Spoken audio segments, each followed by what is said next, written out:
Hi, and welcome to Joining Us, celebrating 50 years of Bands of America. My name is Chuck Henson, and for 35 of those 50 years, I was the primary public address announcer for Bands of America's series of regional and the Grand National Marching Band Championships. Now, over the course of the next 25 episodes, I'm going to do my very best to bring you the people and stories that ultimately have created the excellence that is BOA. I just was fascinated by this man's marketing ability and the idea that he was putting together a national organization. Well, one was having hamburgers directly across the table from Dr. Ravelli. So I'm literally watching him eat a hamburger thinking, that's William D. Ravelli having a hamburger in front of me. Back when Marching Bands of America began in 1975, I and my high school marching band were one of the first to participate. 10 years after the experience, I'm still hearing from kids who thought that was one of the coolest things they ever got to do. I mean, when you went joining us, those kids went nuts right then.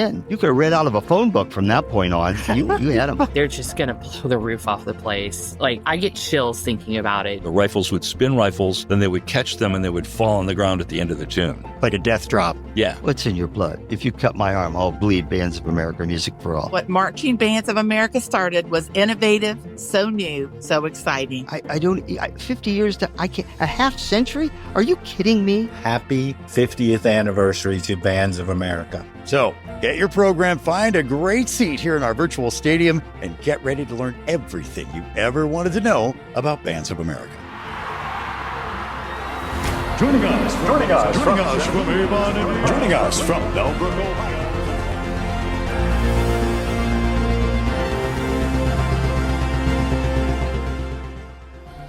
Hi, everybody. Welcome back. This is Joining Us, chronicling 50 years of Bands of America history. You know, we are officially in the fall season now. We're at almost the halfway point of our Joining Us journey of 25 episodes. And I can think of no better of a person to have on to today's podcast than Bob Morrison. Bob is essentially responsible for what today we call Music for All. And I know it's a very long story, Bob, and we're going to get into it, but welcome. We're glad you're here. Thanks, Chuck. It's great to be with you.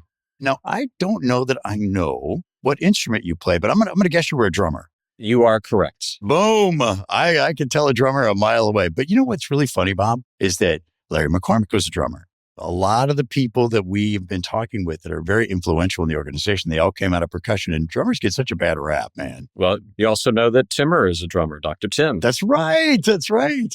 Where did you begin your percussion career? So it actually started when I was obviously in school. I went to, fourth grade. They were picking out instruments and everything else. And, trumpets were too expensive to rent, but I could afford a $2 pair of sticks or a 50-cent pair of sticks that were in the discount bin at the time. So, right. So is that what your parents wanted you to be? Were they pushing you to become a percussionist? No, absolutely not. That was not what they were pushing for by any stretch of the imagination.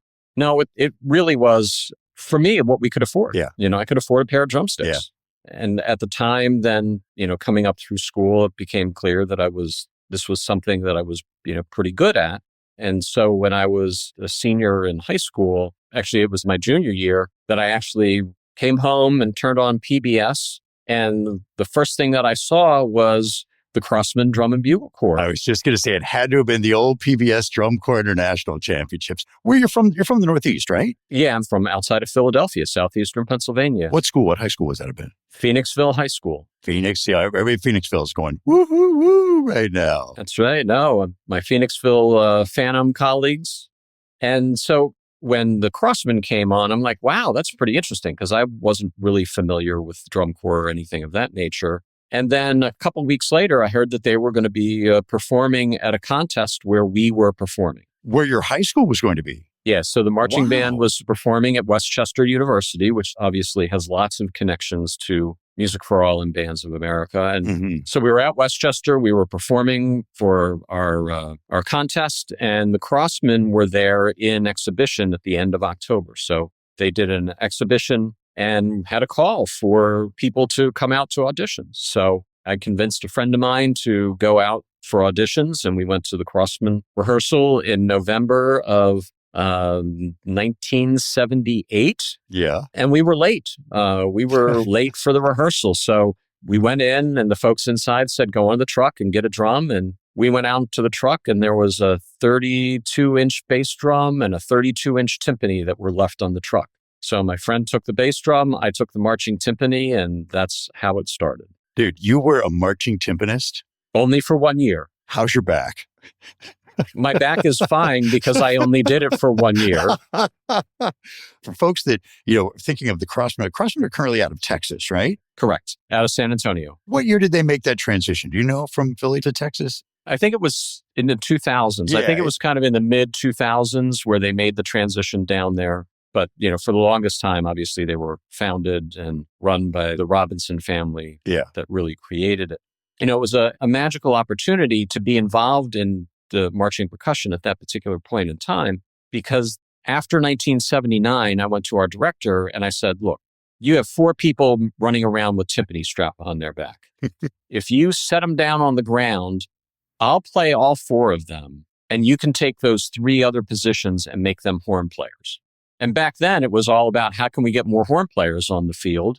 Wow. And so... Bob, wait, are you telling me that you are the guy that got the timpani parked in the pit? Yes. Wow. For the entire activity? I mean, because everyone's clearly followed suit after that. Well, and not only that, but one of the things that I was responsible for, and I think one of the reasons why I was inducted into the DCI Hall of Fame, is because not only did we ground the timpani, but ultimately, I helped create that whole idea around the front ensemble. Wow. Actually, the front ensemble term is the name that I coined for it, because the whole idea was a percussion ensemble in the front of the rest of the drum corps.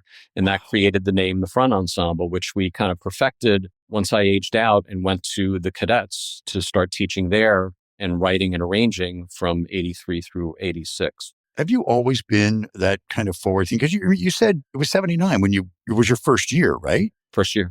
How old are you in 79? I was 17 when I auditioned. I was 18 by the time finals came around. So you were young by drum corps standards in 1979. I was 18 when I started as well. So here you are, an 18-year-old kid with this vision of, hey, let's reassemble the front and call it something else, and basically started something. I can't imagine as an 18-year-old me going to Scott Stewart and saying, hey, I want to do that with the Madison Scouts. And to be received in the same way that you were, that's pretty amazing stuff. I mean, they were clearly open to the ideas that you had at that point and saw something in you that maybe, was like, hey, this guy's got some ideas that we need to look at.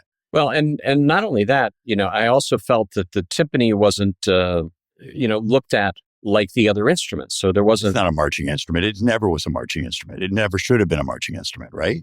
Well, I think, at least from my perspective, it shouldn't have been. But based on the way that it developed, it certainly made sense because of the rules that were in place at the time. And, these are the things that are really interesting because, Larry McCormick being very involved, in the early days with drum corps and marching percussion. And then I got involved. But one of the things that I wanted to do is they had individual and ensemble, and they didn't have individual and ensemble for timpani. So I actually wrote a proposal and had to go to Rules Congress to present the idea when I was an 18-year-old kid to create individual timpani for individual and solo and ensemble festival, which was interesting because, again, as an 18-year-old, I'm standing up there trying to make the case, and sitting in front of me are Tom Float and Fred Sanford and Ralph Hardiman and Tom Hannum and Marty Hurley and all of these, monsters.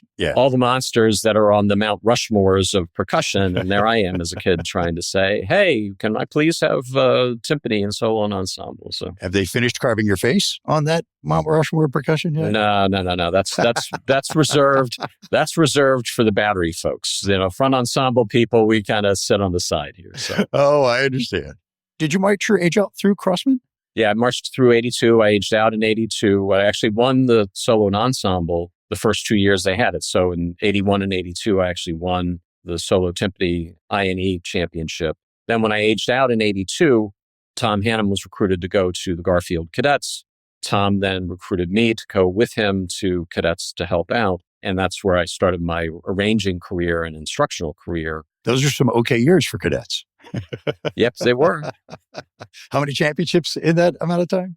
3 in a row, 83, 84, 85. Yeah, that's what I'm saying. I'm telling you, man, as someone who was marching 83 and 84 and then taught the Corps 85 and 86 with Madison, I remember looking at those cadet corps and just going, holy cow, how are they able to do that? There was so much precedent setting level activity happening with Garfield at that point. It was amazing. And congratulations to you. I didn't know you were attached to it at that level. And congratulations, my friend, because it was brilliant. Oh, yeah. I mean, we had a young staff, but a very talented staff. And again, everybody that was on that staff in 83 are all in the DCI Hall of Fame and all contributed, significantly to the evolution of the activity, because at the time we were doing things that nobody did before. And I often joke with my colleague, Joey Gaudet, who helped me when I was at the cadets.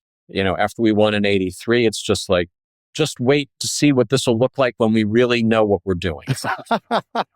Because we had no idea what we were doing. We were just going with it. What, you want the drum line to march backwards at 210 beats per minute on an oblique? Yeah. Right?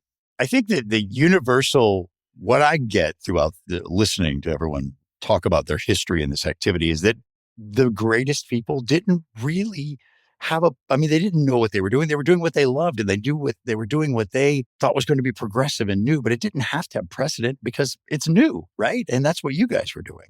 Yeah, and my background was really, I was studying percussion in college, and I was very much into percussion ensemble. So that really influenced my own writing and approach, because I came at it from a percussion ensemble mindset, not from a drum corps mindset.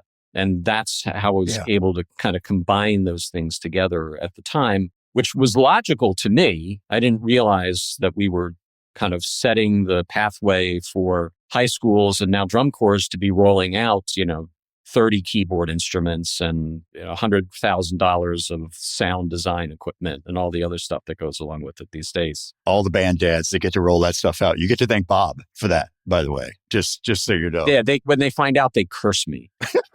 So it's like, you're the one. It's your fault. When they should be thanking you, my friend. They should be thanking you. Now, was your association with cadets, did you active in YEA after that? I was actually, I believe I was YEA employee number 2. Now, let's go back and talk about YEA just a little bit, because at some point, YEA and Bands of America were kind of parallel organizations running at different pace in different parts of the country, right? Yeah, somewhat similar. I mean, they were both doing marching band competitions, but I think that's where the similarity ends because of the Bands of America model. I often have likened to, the white glove, high touch model versus what was at that time a very different model that US Bands was using. But I mean, it was interesting because actually when I was there, US Bands had not started yet. So when YEA started, US Bands was not a thing. We did some percussion ensemble festivals and other stuff. And what did YEA stand for? Remind us of that. Youth Education in the Arts. Right. And so the organization known as US Bands, which was the marching band competition aspect of that, branched off of YEA, correct? Yeah. Ultimately, US Bands was a part of YEA. And then when YEA closed up shop, US Bands was spun out and is now, I think, part of BD Entertainment. Oh, really? Part of BD Entertainment? Yes, sir. Because YEA was the cadets, correct? I mean, that was basically the cadets nonprofit that operated their organization. Yes. And then YEA ended up closing down. US Bands spun out to BD Entertainment, and then cadets ended up spinning off as their own independent organization. And for a lot of folks up in the Northeast, that would have been the predominant, if I could use the word circuit, that's not the word I want to use, but that's what kind of comes to mind. That would have been where the bulk of those competitions were held, because BOA, Bands of America, at that point wasn't really doing a whole lot up in the Northeast. I mean, we had a show in Delaware, we had a show in the Pennsylvania area, several in Ohio, but nothing that really went kind of out that way too much at that point. Exactly. And I think that, and those are back in the days, in the 80s where we had our regional circuits, right? So you had Drum Corps East and Drum Corps Midwest and Drum Corps West and Drum Corps South. And you had tons of corps, in those areas. We could spend half the summer competing against the Bayonne Bridgemen and the 27th Lancers and the North Star and the Emerald Knights. And, you could spend the whole summer just on the East Coast going to competitions. So yeah, you sure could. What an amazing time. But what was interesting is my time at cadets introduced me to Pearl. And Pearl at the time in 1983, they just started getting into marching percussion. So we were one of the early corps to be endorsed by Pearl and started working with them on what at the time was, admittedly not a very good product.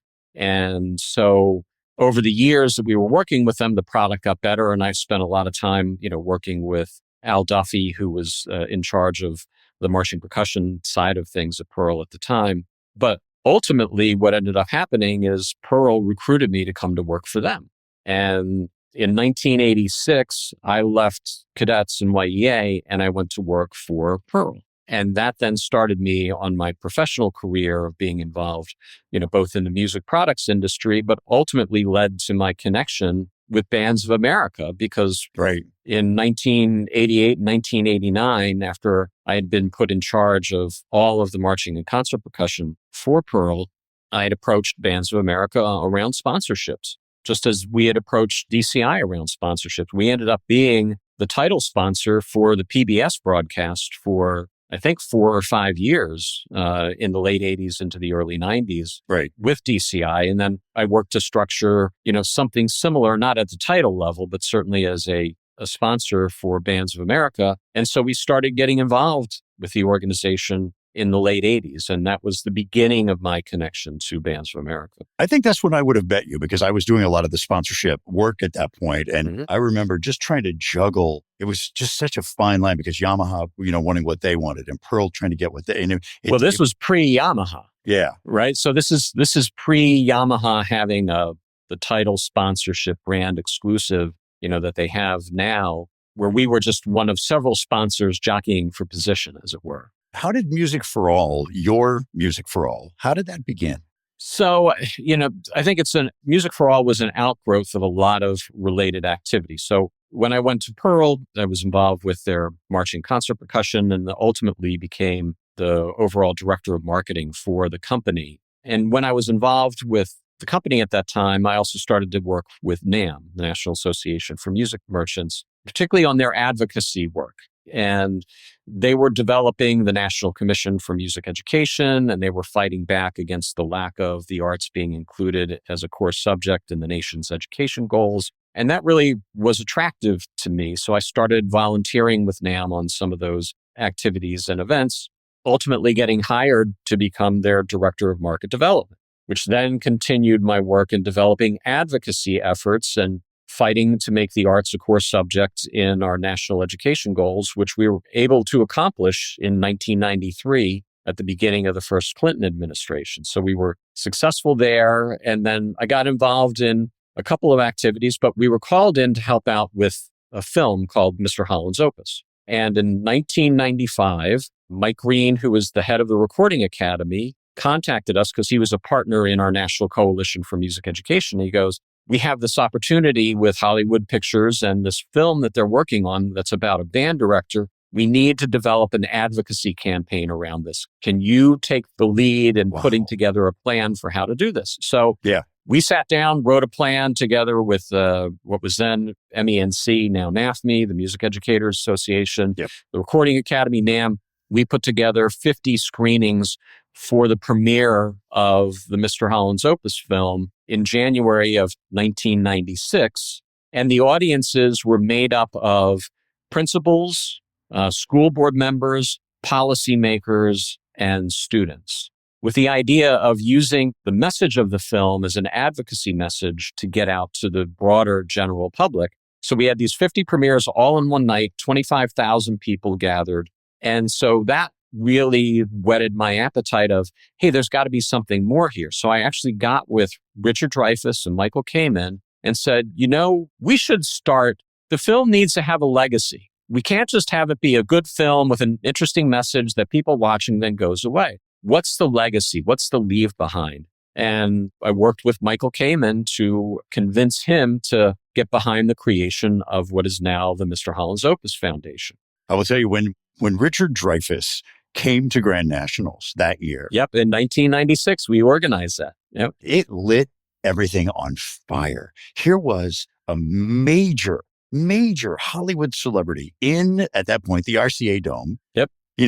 And talking to, clearly it was an audience of believers, he's preaching to the choir at this point, but to have that validation from someone and for everyone to have seen the film and to have related to it, it meant everything to us that year. It was such a great experience. To this day, he calls that one of the most moving moments of his career, being in that stadium, having, 30,000 people just cheering for him and showering him with love. And it was an incredible moment. Yeah, it was. And the white glove treatment we always give to everybody, but the treatment he got that was just as first class. We all felt like this is our lifeline. He's going to be our lifeline to getting everybody on board with us going on. People will finally understand what this is all about if we could just get people like him to start talking about it. Right. Because we talk to ourselves. We talk in the vacuum all the time. But to get someone from outside to talk about it, that was everything. Well, and you'd play that out in December. We're at Midwest Band of 1996.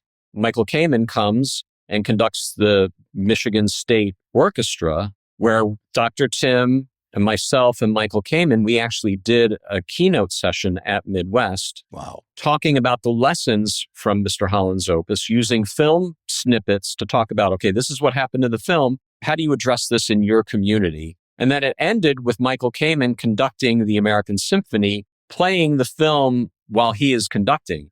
And it was just it was a great opportunity. But what happened after that, we're up in my suite in the Hilton, and I have interviews set up for Michael to meet with potential board members to create the Mr. Holland's Opus Foundation. This is at the Midwest Clinic? At Midwest Clinic, yep. And then in the room next door, I had the NAMM CEO who was scheduled to take a phone call from the president of VH1, who wanted to talk about the creation of an instrument campaign that they were thinking about. So in Midwest Band, after his presentation, in one room is Michael Kamen doing interviews for board members for the Mr. Holland's Opus Foundation. And the other room is Larry Lincoln talking to John Sykes, the president of VH1, about the idea that ultimately would lead to the creation of Save the Music.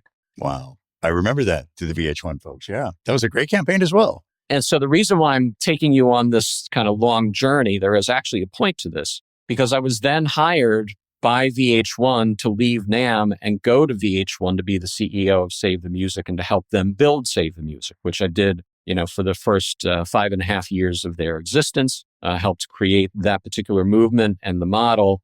On the board, I had with me Sandy Feldstein, who was an important member of the Bands of America Music for All legacy. Yep. And so we worked together at Save the Music. So when John Sykes left VH1 and went on to become the head of CBS Broadcasting, things started to change internally. And, it's one thing when you have the CEO as your champion. It's another thing where you don't have the CEO as the champion of a particular initiative. Well, I think, and on an admin level for a high school, they can certainly relate a superintendent that was a band kid and a superintendent that wasn't a band kid. It makes a huge difference in how your program operates. So when John left, it became clear to me that internally that the dynamics were changing and that it was probably going to be important for me to come up with, a new strategy for what I wanted to do moving forward. And because I'd helped create the Mr. Holland's Opus Foundation when I was at NAMM and created the International Foundation for Music Research. I was the executive director over the American Music Conference, and then went on to create Save the Music. I'm like,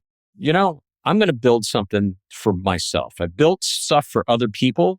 Now I'm going to build something that I want to build based on the things that I think are important. And at that time, we were missing, I didn't feel that we had great data on arts education. I felt we needed more data. I didn't think the arguments that we were using were the best arguments. And so I started to think about this idea for Music for All in the summer of 1993. And in January of 1994, we actually came out publicly and launched the Music for All Foundation with the goal of, really trying to address, we needed better data, we needed better advocacy strategies, and we needed to collaborate more effectively. Let me stop you for just a second, because at Grand Nationals, all of those stats that roll up on the board, talking about percentages of kids in music and how kids in music do better in math and science and stuff, that all came from your research, right? A good bit of it did, yes. Yeah. Either research that we did or research that we compiled that others had pulled together. Whatever happened to the Save the Music folks and to the Mr. Holland's Opus Foundation? Do they still exist? Absolutely. Mr. Holland's Opus Foundation, they're doing great work still. Trisha Williams is their CEO and has really helped them emerge as a significant player in the space. Save the Music is now completely independent. They actually separated from being a part of MTV Networks. I mean, they were always an independent 501c3, Right. but they had a contractual relationship with MTV Networks. And they actually spun out 2 years ago, where Save the Music is now their own independent foundation, not even affiliated with Viacom or Paramount or whatever the name is today. Right. And they're doing quite well. Henry Donahue does a great job leading that organization. So the great thing is we started them and then sent them on their way, and they're off doing great work. Awesome. But when we started to work on Music for All, I worked with Sir Ken Robinson, at the time a really good friend of mine who I'd worked with in California. And he helped as we talked about the vision and the structure for what we wanted to do, particularly as it related around data in that particular work and making better arguments. And that's where kind of his thinking around creativity and innovation and imagination really came into play on how we talk about the role that the arts play in education. So that was the beginning of Music for All. On my board, I had Karen Sherry from ASCAP, Michael Murray, an investor out of Chicago, and David Bryan, who is the keyboard player for Bon Jovi and also has a Tony Award for his work on the hit Broadway musical Memphis. Well, I have to think that one of the things you learned in your association with the other organizations is that star power goes places. It does. Absolutely. And that was incredibly important for allowing us to generate revenue, particularly initially. Bon Jovi did a whole ticket giveaway for us for every location where people were bid on these tickets. And we raised $100,000 on a tour that Bon Jovi did. We also were selling, this was in the Livestrong days, the Lance Armstrong Livestrong bracelets. Mm-hmm. So we sold $500,000 in Music for All blue bracelets. So we actually got in the business of creating the stuff to generate the revenue we needed to fund the activities of the organization. So as this was going on, Sandy Feldstein was on the Bands of America board of directors. And he approached me in 2004 after we launched Music for All. And he said, you should think about coming on the board. You should be a member of the board at Bands of America. And so ultimately, I joined the board in 2005. And part of the strategic plan at that time was considering the fact that Bands of America needed a different name. They needed a name that was going to be more encompassing of everything that the organization was doing. Because at that point, we'd already started into the concert band side. Right. We started with the orchestra festival, and then there was vision for adding choir and some of these other things. And it just didn't feel like the Bands of America brand would be, it wasn't as all-encompassing as the vision. Yeah, it was almost exclusionary. I mean, it's just band. Exactly. And if I was an orchestra kid or if I was a chorus kid, which I was, by the way, I would be like, well, why do I want to be a part of that? All right, let's take a moment for a quick break because I want to listen to some of your stories. Now, remember, if you've got a special Music for All or Bands of America memory or story, you can record it and be a part of this very 50th anniversary podcast. Just visit musicforall.org/podcast to contribute your story. Hi, I'm Paul Abbey. My wife Jan and I became involved with BOA MFA 20 plus years ago when our daughters were in the Centerville, Ohio Jazz Band. And we were band parents and then band booster presidents and taking part in many of the regional and finals of BOA competitions. After our daughters graduated, we continued to assist BOA, especially with some Centerville alumni band parents that were involved also in helping BOA at the regional competitions. So here I am, 20 plus years later, still helping out with the background operations of parking and tunnel logistics at Lucas Oil Stadium and enjoying seeing fresh faces coming through every year to put their heart and soul out on the field for Music for All. All right, now let's rejoin our conversation. I had heard a story, Bob, about you being at a conference, a state conference or a national conference with the Music for All booth, essentially, doing some advocacy work there, and Scott McCormick walking by. Yep. After I was on the board in 2005, the Summer NAMM show happened to be in Indianapolis. And they had a little nonprofit kiosk area where there had about 8 nonprofits all in kiosks that were kind of in a circle. So we were kind of attached to one another. And I had Music for All was in this one kiosk, and then the next kiosk over was Bands of America. And so the two were sitting right next to each other. And then I'm standing there, and then Scott walks up to the booth, and he's looking at our booth, and he's looking at his booth, and he's looking at our booth, and he's looking at his booth, and he goes, "We should have a conversation." Two great things that go great together. Yeah. So we ended up going back to the office while I was there. And, it was actually Scott's idea. Scott started the conversation of, what do you think if we talked about maybe merging the organizations together? And so it actually started with those two booths being lined up in July of 2005. That's so fun. That would take then the next year or so to ultimately lead to the merger of the organizations in September of 2006. This is your baby. Music for All is your baby. You're the CEO of this thing. How did you see your role moving into Bands of America's organization or merging the two together? Well, I thought the idea behind it was really, we were doing a lot of the research and advocacy stuff, right? Data was our superpower. Advocacy was one of our superpowers. And Bands of America, their superpower was, putting on these fantastic events, engaging, hundreds of thousands of kids and adults, through all of these activities, so that it created a platform where the message could be delivered to this built-in audience. Right. While also this audience could then become involved in some of those efforts. So because we didn't have any reoccurring revenue activities at Music for All versus Bands of America had, a ton of earned revenue activity going on, that it would be the great combination of putting those two things together. It sounds like the perfect symbiotic relationship where one could literally feed from the other and bolster the other as they went along. And that seems to be what's happened. From that period of time to today, is that the path that you felt the organizations would go on together? It's what I had hoped for, but it's not the path they took originally. Okay. I mean, there's no secret that in 2006, 7, 8, the organization had significant financial problems. And some of this we weren't aware of at the time. And so when we put the organizations together, some of the things that we had planned on doing, we weren't able to do because of the financial constraints within the organization. Right. And I think that was a struggle. I think that was a struggle for the organization. It was a struggle for me.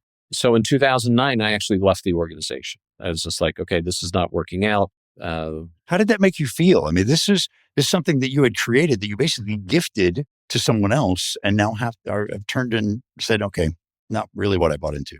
Yeah, I mean, it was hard. There's no doubt about it. It was very hard. It was actually heartbreaking to create something and then do something with it and then have to walk away. But it was, at the time, it was the right thing to do. Yeah. And that enabled me to then create my research business with the Arts Education Data Project, which has been making significant impacts, over the past 15 years in arts education data.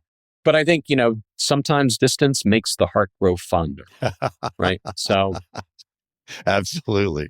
So after being away for 10 years, from 2009 until 2020, I was reached out to consider coming back on the board, that they were really interested in moving more into some of the directions that we had originally talked about. Correct. And so when I came back on the board in 2020, within a month, we were in lockdown. For COVID, yeah.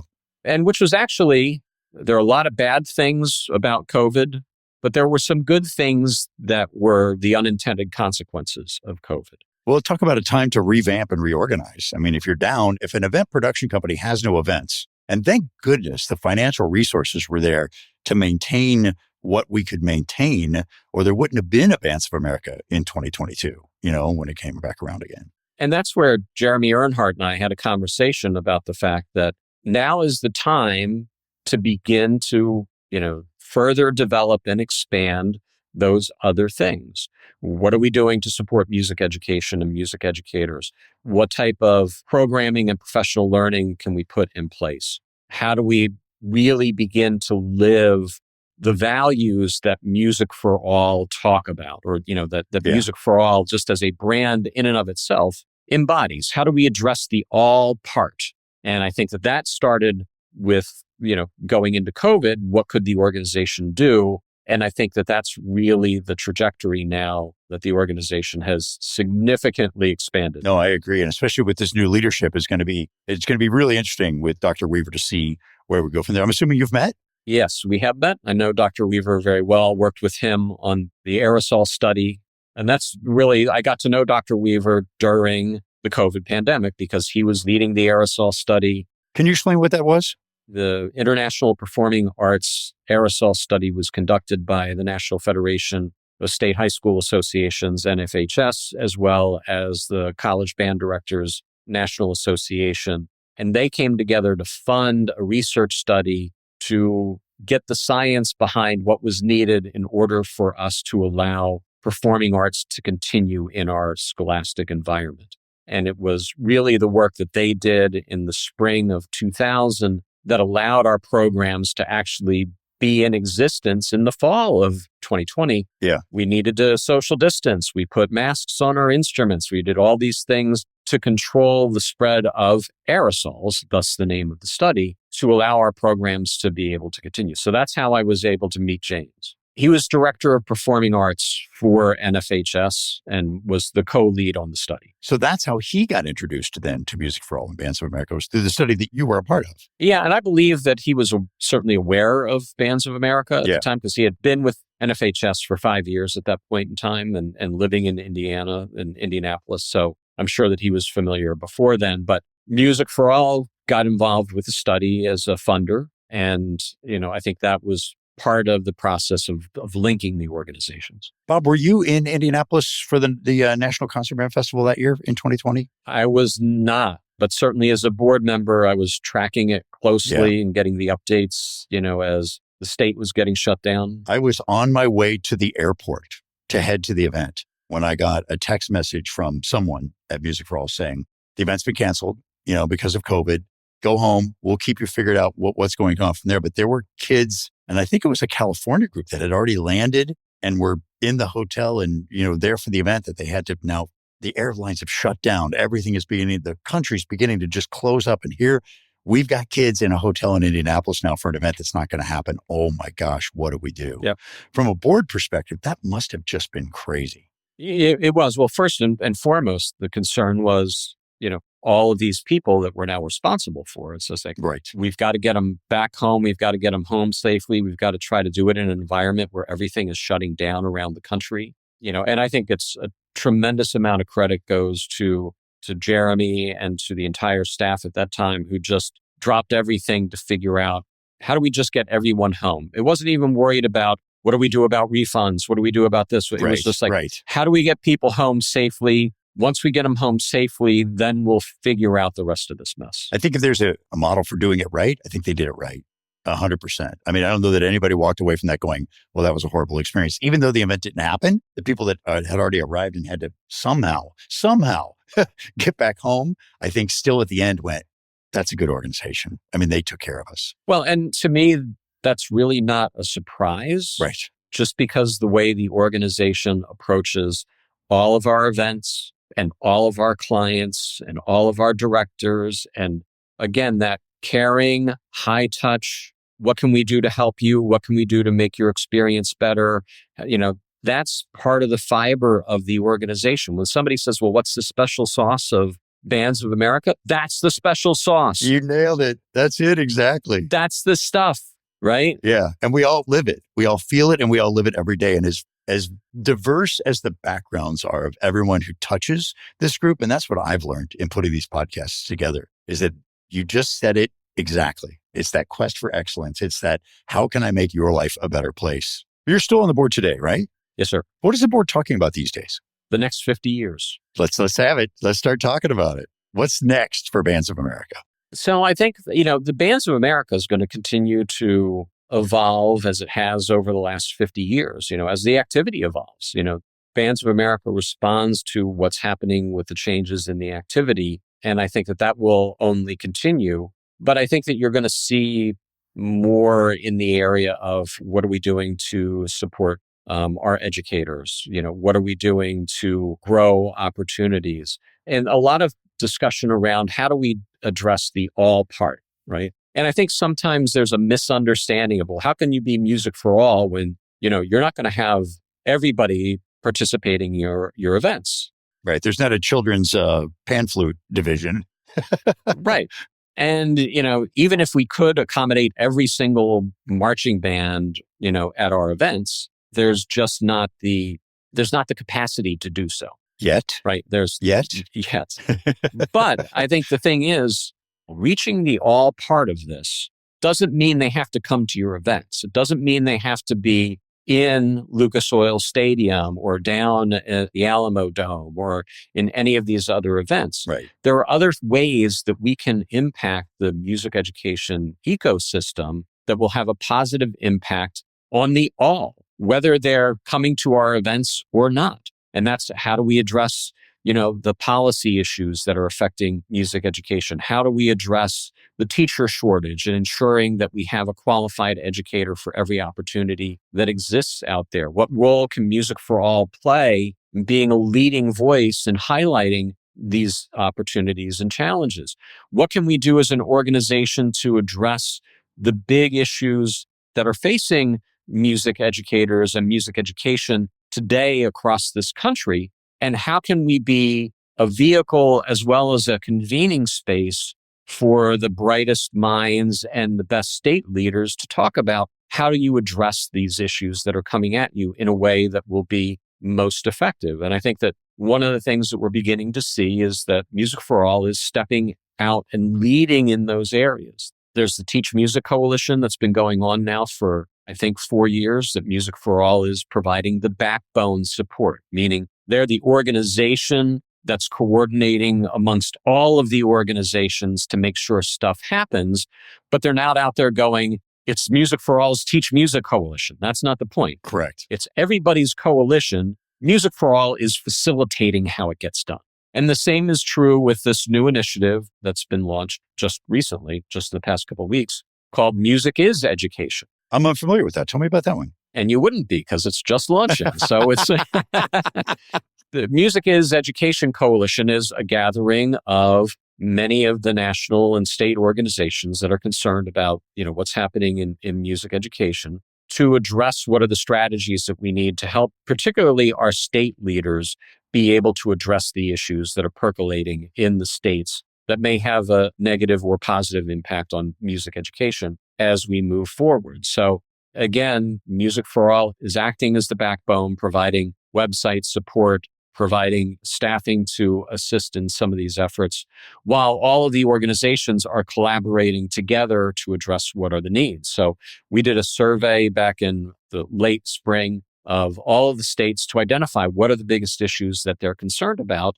And then as a result of that, then started to build out, okay, what are the strategies that they need? What are the types of information or tools that they need? And so we just recently launched the website musiciseducation.org. And on there is all the information and tools for folks that want to engage in advocating for music education in their state or community. And in addition to that, we actually created the first AI-driven advocacy assistant so that people would be able to come in to the website and go to our advocacy assistant. The advocacy assistant's name is Carl B. And so you can go and you can initiate a chat with Carl B. to say, help me craft a letter to a superintendent regarding keeping our 8th grade strings program. What are the best arguments that I can use? And then it will ask you a couple questions to help you, dial in exactly what they're trying to do. And then it will generate a letter, a speech, a set of talking points, research documents, whatever it is that you're inquiring about or whatever it is that you need assistance with, it will provide you with that assistance. Somebody came in and did a query. They go, help me write a 4th grade lesson to include culturally responsive pedagogy for my recorder class. And the AI bot then generated a standards aligned curriculum, outlining all the steps just like you would see in any other curriculum material. So that is mind-blowing. That is mind-blowing. So since I can't be and Dr. Tim can't be at the end of the phone when everybody has an advocacy issue or a crisis, this is the tool. And the tool is driven by the best research, information, documentation that's available that will then, empower individuals to have everything at their fingertips in order to become an effective advocate. Give that website again. musiciseducation.org. Amazing. Big question. This is the nerd in me. How did Carl get his name? So Carl B is named after Carl Brune. Carl Brune was the first director of market development at NAMM. Fantastic. And the person that we all liken to as being really the founding father of modern day music education advocacy. So I love it. It's perfect. It's absolutely perfect. I think that those of us who love Bands of America and Music for All, and it has become part of our life, can take great solace knowing that there are people like you, forward-thinking people like you, as part of this board to take us into the next 50 years. This AI chatbot that you've mentioned is just incredible. How does one do we build that? How do you build a chatbot? Or is it just existing AI technology that now, when you ask it music questions, it understands? It was an experiment. I started with it as an experiment back in the late winter. As I was learning more about AI within my business, we spend a lot of time working with, how we use AI for data analysis and things of that nature. And so I just looked at it from the standpoint of they had a way to create within ChatGPT your own, what they call custom GPTs or custom chatbots. So I just started looking at how to do it. And I built one with this knowledge base of information that I'd acquired. I mean, I've got 50 years of advocacy information at my fingertips. So I'm like, hey, what if we get the best and plug it in here? How would that work? So I started with it that way based on what could be done just with kind of what we call off-the-shelf capabilities. And then very quickly, I hit up on the limits of what that technology would do based on how I wanted to use it. So we then hired a developer to work with me to then develop the capabilities that we really wanted to do and have been refining it over the summer and then just sent it out into the wild last week. So it was a learning process of how do we take advantage of the new technologies that are available to us and apply it to the use case that we have of, Timur and I can't be everywhere. I think of my involvement in the organization and what it means to me. And I've got a very surface level, as the public address announcer at an event, I'm not making the decisions you're making. I'm not creating AI chatbots. I'm not talking about the next 50 years of the organization. I get my own little chunk of the pie, but Bob, what you've done and how you've impacted this organization is incredible. How does it make you feel to be this deep into an organization that you love so much, like Music for All? Well, I'm deeply moved by the fact that the organization is on the trajectory to fulfill the vision that we had for it when we merged the organizations together. That it really is beginning to open that aperture. And that's why I talk about, the aperture was kind of this narrow. Now we're talking about how do we open it up and bring in more people and more organizations? And how do we meet the spirit of the vision that's within the name? When you say Music for All, how do we address all? And it's not just something that's there that we're not paying attention to. It's not just a catchphrase. It's not just a title on a slogan. Yeah. It's not a catchphrase. No, we really want to be sure that the organization is impacting music education across this country at all levels. And that's the direction that we're moving in, while also continuing to provide the great performance opportunities and experiences and the life-changing opportunities that students get by being involved in our events and activities, whether it's the National Festival, whether it's Summer Symposium, whether it's regional BOA events, whether it's Grand Nationals, and now whether it's involved in learning through our professional learning series or through our podcast series or through our Teach Music Coalition or through our work with the Music is Education Coalition. Those are the things that really make me proud of where this organization is going. And I'm so grateful. I'm grateful to the board. We have got one of the best nonprofit boards in the business. And we've got great leadership with Doug as our chair and David Golden as our co-chair. And now with our new CEO, with James Weaver coming in, I'm just so excited for the future of this organization. We're very well structured. We've got a great staff. We're in excellent financial shape. And now we have the luxury to go, all right, how do we now really move the needle for music education for the next 50 years in a significant and meaningful way?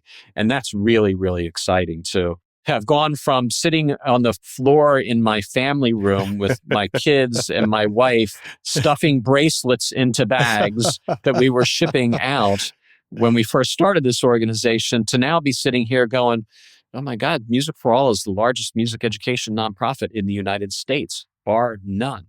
And we're just getting started. Yeah. I know this is an audio only podcast, but you're in your home office now, right? Yes, sir. So while my vision is limited, I can certainly see a whole lot of hardware back there. You guys have pretty impressive stuff going on there. Yeah, well, as I mentioned, the longer you live, the more time you have to collect stuff. So I've been around the block a couple times. The Emmy is the one that really interests me a little bit. I am Emmy nominated, by the way, regional Emmy nominated. I didn't win, but as I always say, it was nice to be in the room. Oh, absolutely. The Emmy behind me is actually the Governor's Awards from the Primetime Emmys. And we earned that in 2000. The Governor's Award is given to an entity or organization that is doing significant work, through television to impact society. And so that Emmy is the Governor's Awards for the Save the Music campaign. I was just going to ask if that was part of Save the Music. That's nice. It's got to be so fulfilling to be part of a project like that and then receive that sort of recognition from outside the organization.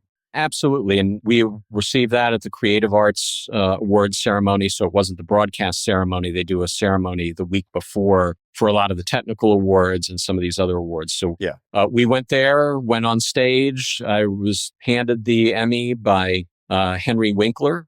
And I remember walking out, and it was in Pasadena at the big center there, which is where they film America's Got Talent now. Right. They use the Civic Center. And as I was leaving, I was walking down the hallway, down the long carpet, and Henry Winkler comes walking toward me the other way. And he goes, "Congratulations. You will always remember this night." Really? And he's just like, "You will always remember this night. So just take it in." I believe that. We've got the Emmy Award. There's a Peabody Award also for Save the Music. I've got the plaque from Phoenixville High School where I'm on their wall of fame. Woo-hoo! And then right underneath that is my DCI Hall of Fame Award. Nice. And then sitting on top of the drum is my Music for All Hall of Fame Award. Welcome, brother. So we have that. And then one of the things that a lot of people don't know is that I've been a school board member. And I've been serving on a regional school board for the past 12 years. So several of those other plaques are recognitions that I've received from the New Jersey School Boards Association for the leadership role that I've played with the state association, being involved with school boards in my role as a school board member. So it's a mix of everything. I've got some photos with presidents. I've got a governor's award from Governor Murphy on the side there and some other things. So bravo, my friend. Well, listen, Bob, on behalf of me and everyone who's ever touched this organization, thank you. Thank you for what you've done, for what you've brought to Music for All and what you are when it comes to Music for All, because we wouldn't be it without you. I can't thank you enough for being part of this podcast. What we're doing here is creating history and we're documenting this, and it wouldn't be complete without you. So thank you. Thank you for being part of this today. Thank you for everything you bring to Music for All. And thank you for being my friend. I appreciate it as well. Oh, thank you, Chuck. And thank you for all that you have brought to this organization, because you've been there for as long or longer than I have been. Maybe not quite as long as Deb, but maybe pretty close, right? Not quite 50 years, but yeah. We're all a little bit older than we started, I can tell you that. So a little bit older, a lot grayer, and some of us a lot less hair. So yeah, I got that right. All right, my friend. Thank you so much. Enjoy the rest of your day, and I appreciate your time today. Thank you all. Hey, thanks for listening to the Joining Us podcast. We are celebrating 50 years of Music for All and Bands of America. Do you have your own story or memory to share? Well, I want to hear it. You can record your own story by visiting musicforall.org/podcasts. We may just include your voice in a future episode.